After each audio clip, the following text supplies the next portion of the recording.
Hi folks, and thanks for joining me. I've got the loudspeaker for the Zenith 6S229 on the bench, and I made a big mess out of this thing. I tried to make the repairs.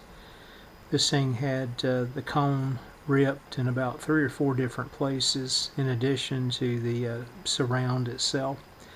Anyway, it's just way too stiff. I've tested it, and I think the sound quality, even when it's back in the radio, would be inferior. So I'm going to cut all this stuff out and try to preserve the voice coil and spider. If not, I'll try to replicate something, see if we can bring this thing back to life. I think I need to buy some new blades.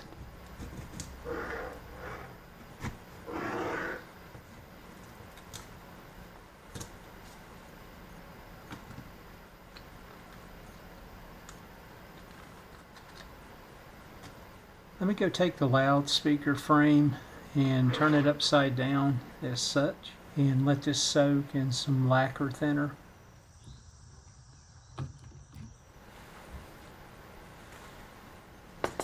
See if I can loosen up the remaining cardboard and glue that's on the speaker frame. After letting that sit in the lacquer thinner for about an hour, it peeled off like butter. I was looking real close at the spider itself. You guys may be able to see that. I'm not sure if the angle's going to pick it up or not. But the spider has got some holes in it.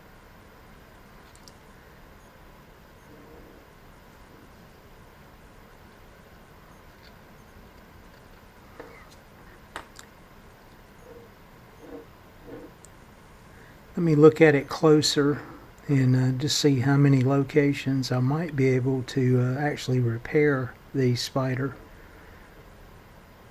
Possibly. I see more. You can't see it from here. Probably a bit more holes over here as well. So I'm not sure if I can salvage it or not. Let me break this thing apart. That'd be cool anyway to do that, because you guys can see the damage here to the output transformer. It's still good. It tested good, but definitely something's been chewing on that. It'll give me a chance to dress up the output transformer as well. See if I can take it apart and get a few layers of transformer tape on there, or do something. Just a little more trimming here so I can get these fasteners loose.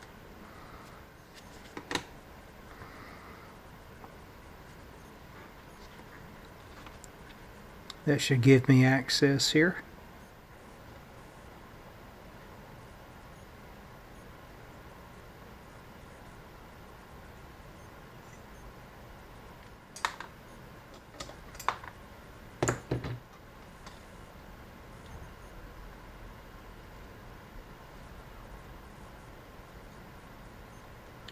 Very cool. The voice coil. Definitely want to save that if all possible. And then the spider itself.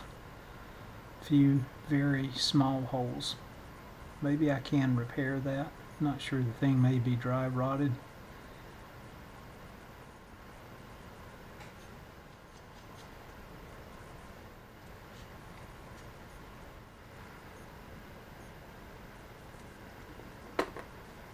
.1, 3.2 ohms. Pretty cool.